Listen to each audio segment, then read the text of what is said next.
Matur suwun Pak Bayu. Iya, Pak.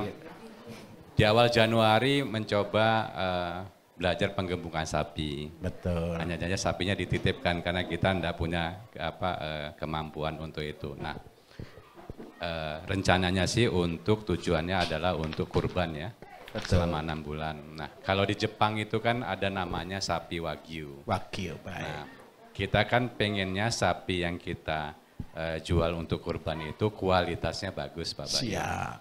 Nah, bagaimana caranya agar lemaknya itu tidak terlalu banyak? Karena pengalaman kita beli, ternyata lemaknya itu lebih banyak sehingga ya itu kan kurang bermanfaat ya untuk berkurban. Itu yang pertama. Yang kedua terkait dengan budidaya jamur tiram, ini mohon sarannya Pak Bayu karena ternyata jamur ini yang pertama kalau kita baca, kalau Bapak Ibu mengetahui, mevastatin itu kolesterol untuk menurunkan kolesterol itu ternyata dari jamur. Itu penemunya dari Jepang ya. Nah, yang kemarin juga tim saya waktu ke Jepang di bulan Desember, mereka mencari namanya enzim egrotionin untuk amino asid. Nah, mungkin kalau budidaya jamur tiram ini berhasil, diekstraksi itu untuk farmasi. Mungkin bisa minta saran dari Pak Bayu terkait dengan budidaya jamur tiram. Matur suwun. Baik, oke. Untuk sapi dulu, buat sapi wagyu. Sapi wagyu, Pak, intinya ada beberapa konsep.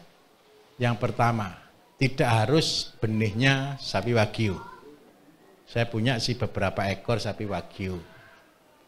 Saya punya, dan setelah saya teliti betul, kalau kita di Indonesia punya namanya sapi Bali.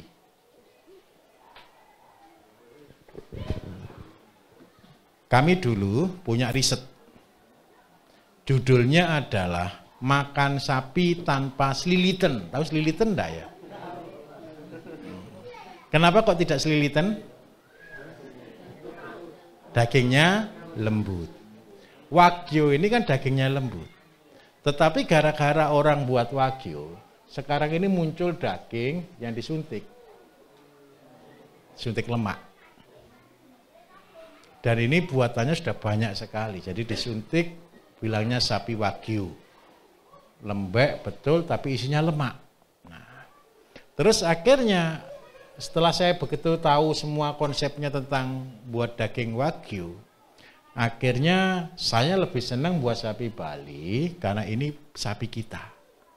Dan ini tanpa apa-apa, ini sudah dagingnya nomor 2 dunia. Kualitas dagingnya. Nah, tinggal bagaimana kita membuat daging sapi Bali ini menjadi lumer. Wagyu itu ketika dimakan kan terus hancur. Tapi kan sakit hati harganya. Coba lah Bapak Ibu ya, coba Bapak Ibu minta tolong. Sapi kita daging terbagus cuma dihargai 140.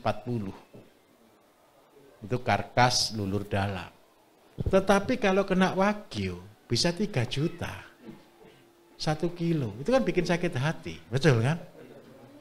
Nah, sekarang tugas kita bagaimana kita membuat daging sapi yang empuk, yang berkualitas. Oke, saya akan ajari caranya, Pak. Ini pekerjaan saya, Pak. Saya ini tukang ngawur, tingkat ngawur pokoknya. Bukan ngawur, terkendali, Pak. Daging itu unsurnya Bapak Ibu sebenarnya daging itu adalah otot, betul? Kita nyebutnya massa. Supaya dia tetap lemak, supaya tetap dia empuk, berarti ada lemak. Untuk orang buat sapi wagyu, wagyunya diminumi sake. Sake itu anggap aja kalau di Indonesia kita menyebutnya air ketan, air tape, badek ya. Oke, air tape. Nah, kenapa kok diberi air tape? Yang pertama, sapi jadi rileks. Rileks.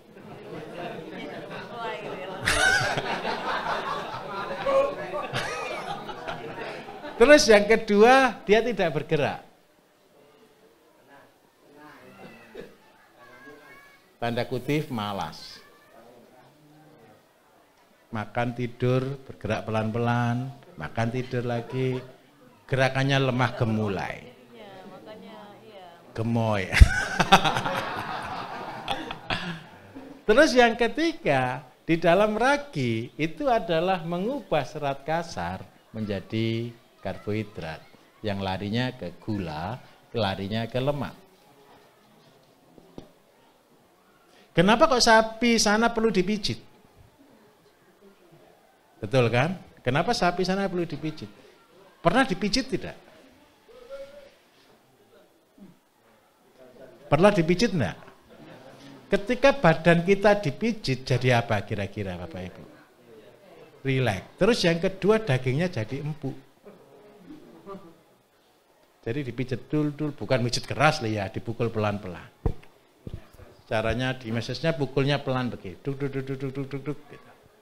Dan titik-titik tertentu, tidak semua. Titik-titik tertentu yang supaya dagingnya lumer. Paham maksud saya di sini? Nah, dengan 3 ini, maka sekarang kita membuat sakenya. Dari apa sake tergampang? Kita gunakan dari gula. Kelapa putih atau aren. Supaya dia mengandung juga jamurnya, supaya dia mengandung juga raginya, berarti kita perlu tambahkan karbohidrat. Paling gampang dari beras. Sudah, kita buat ini, kita minumkan tiap hari.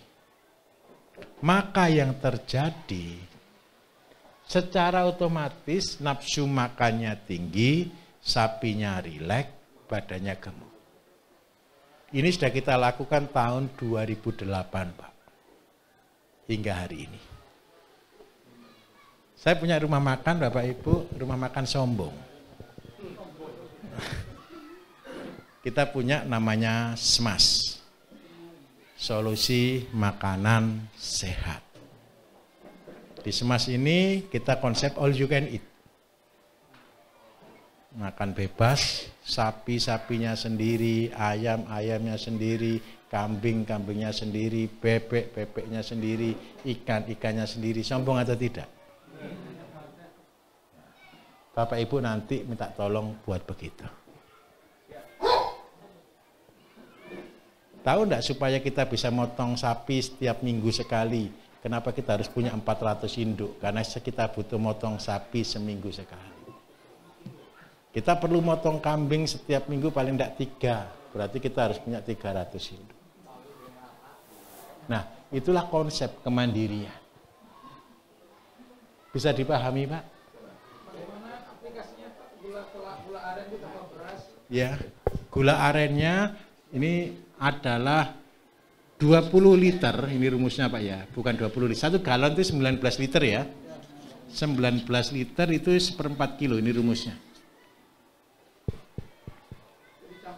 Iya, betul. Oh enggak Pak, cukup. Lah kalau berasnya begini, kalau berasnya ini dimasak dulu jadi nasi baru dimasukkan. Berasnya segini 250 gram juga boleh. Nanti untuk dosis 1 sapi 1 gelas setiap hari. Nanti yang terjadi minta maaf, sapi ini ragus. Makan terus. Terus kalau mau lebih bagus Pak, karena di Indonesia banyak nanas, carikan limbahnya nanas. Untuk campuran di makan sapi. Oke. Untuk sapi, bisa buat sapi mabuk semua kira-kira? Ini tidak memabukkan ke Bapak Ibu, ini menyehatkan. Ada alkohol tapi tidak lebih dari 4%. Kondisi tertutup ya, minta maaf, kondisi tertutup seperti tape. Tertutup tapi tidak tertutup sekali, tidak anaerob. Tertutup tapi gimana? 3 hari, Bu. Sama dengan buat tape. Nanti baunya begitu manis, ini boleh diicipi. Tapi jangan banyak-banyak. Nanti gemuk juga. Kalau gemuk nanti takutnya kurbannya salah. 1 gelas 250 ml per ekor per sapi. Gimana Pak? Untuk gimana Pak, sorry? Domba boleh dibagi 10 ya. Domba untuk fattening loh ya, bukan untuk breeding.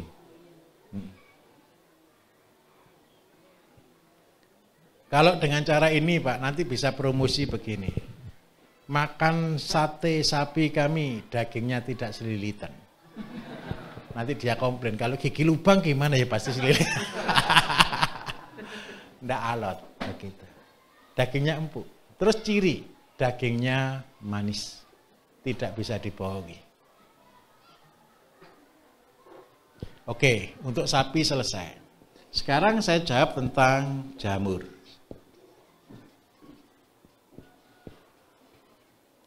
Jamur tiram Bapak Ibu terus terang begini. Indonesia dulu pernah ada jamur tiram luar biasa besar. Itu hampir 30 hektar full. Isinya adalah rumah jamur. Ketinggiannya full memenuhi syarat di antara 1.500 sampai 1.800 meter. Itu antara kota Batu dengan Mojokerto. Namanya Cangar. Nah, saya itu sampai heran, kenapa pada akhirnya tutup juga ini perusahaan.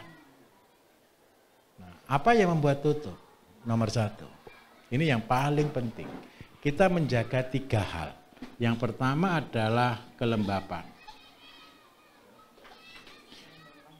Kelembapan ini paling penting. Karena apa? Ketika kelembapan tidak terkontrol, maka yang terjadi adalah jamur juga ada penyakitnya soalnya. Penyakitnya jamur itu tidak bisa berkembang. Coba bayangkan ya, ayo kita kalau sudah tahu jamur, ini saya tunjukkan betul.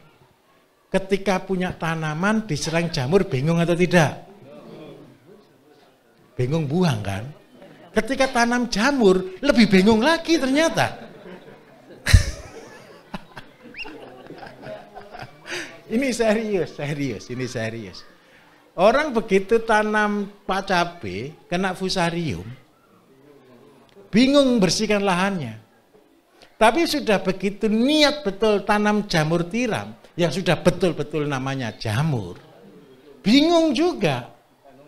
Karena yang tumbuh jamur-jamur yang lain juga, dan ini mengkeret juga. Makanya kita kalau mikir gitu kan gini loh, kenapa sih kok susah ngatasi jamur? Wong yang tanam jamur aja kesusahan menghidupkan jamur. Nggak, artinya begini, jamur itu bagus di kelembapannya harus stabil. Kelembapan terbagus memang adalah 90-100%. Ini yang paling penting. Kemudian yang kedua, kalau sudah kelembapan segini, kita baru menjaga kehidupannya. Yang kedua, nutrisi. Nutrisi jamur Bapak Ibu terbagus harus mengandung kapur.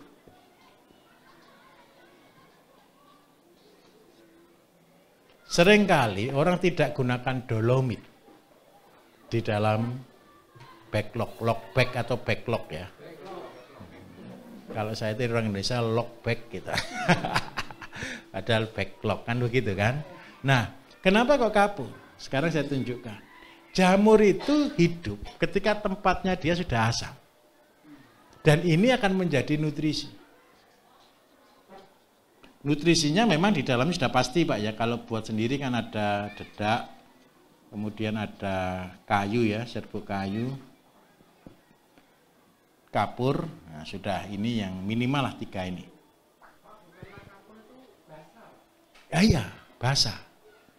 Kapur itu basah, tetapi ketika dia terfermentasi langsung jadi asam. Ini saya dikomplain orang kemarin. Pernah tahu enggak batu kapur? Antara batu kapur dengan batu bata, mana yang lebih dulu ditumbuhi lumut? Kapur. lebih dulu warnanya hijau. Kenapa kok begitu? Ini saya kasih tahu keseimbangan alam. Setiap kapur kita, Bapak Ibu, ada bakteri yang langsung ngejar di sini.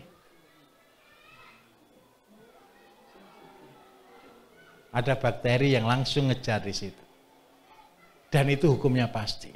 Tujuannya begini apa? Begitu ada kapur, dia langsung ikut. Begitu dia nempel di sini, hijau langsung muncul. Gresik, mana Gresik? Gresik Pak ya. Di sana kan ada batu kumbung banyak Pak ya.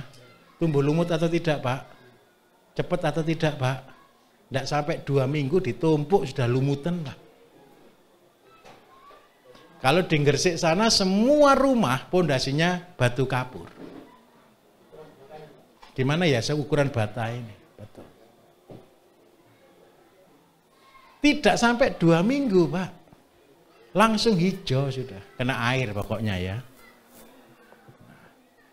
Padahal apa? Banyak orang menggunakan asumsi tanah asam harus diberi kapur supaya basah. Ketika dia jadi basah, langsung tumbuh lumut jadi asam lagi. Itu yang terjadi. Karena itu saya tidak pernah setuju dengan dolomit sebenarnya. Saya lebih setuju dengan abu bakar. Kenapa kok semua daerah pesisir, Tuban, Gresik sampai Lamongan, semua menggunakan batu kapur? Karena berhadapan dengan air laut. Kena air laut, apa yang terjadi kira-kira? Tidak tumbuh lumut karena ada garam. Garam membunuh jamur. Itu alasannya. Kenapa mereka tidak pakai bata? Bata karena air laut Bapak Ibu dalam hitungan tahun habis. Iya, begitu ceritanya.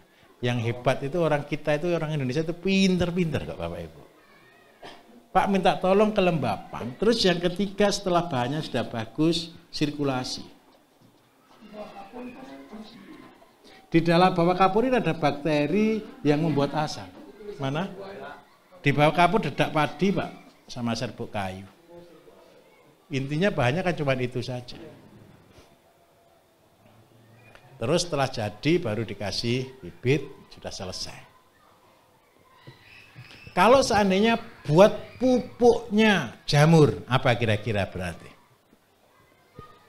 Jamur senang tumbuh di tempat lembab dan dia senang di suhu asam. Ini kan kalau fermentasi gini kan jadinya asam. Berarti kira-kira apa yang menyuburkan? Pupuknya harus mengandung gula. Pak, buatkan tetes tebu boleh, gula boleh. Disemprotnya pakai zat PT pertumbuhan, karena dia daun berarti dari tauge. Tauge 20% ditambah air kelapa boleh, ditambah gula. Tauge 20%, air kelapa sampai penuh berarti 80%, gulanya sekitar 2-3%. Ini untuk mupuk daun, untuk mempercepat pertumbuhan jamur. Harus asam. Air kelapa itu asam atau tidak? Asam. Banyak mengandung kalium. Kemudian yang kedua, tauge untuk auksin, kemudian gula untuk nutrisi. Saya doakan Pak berhasil.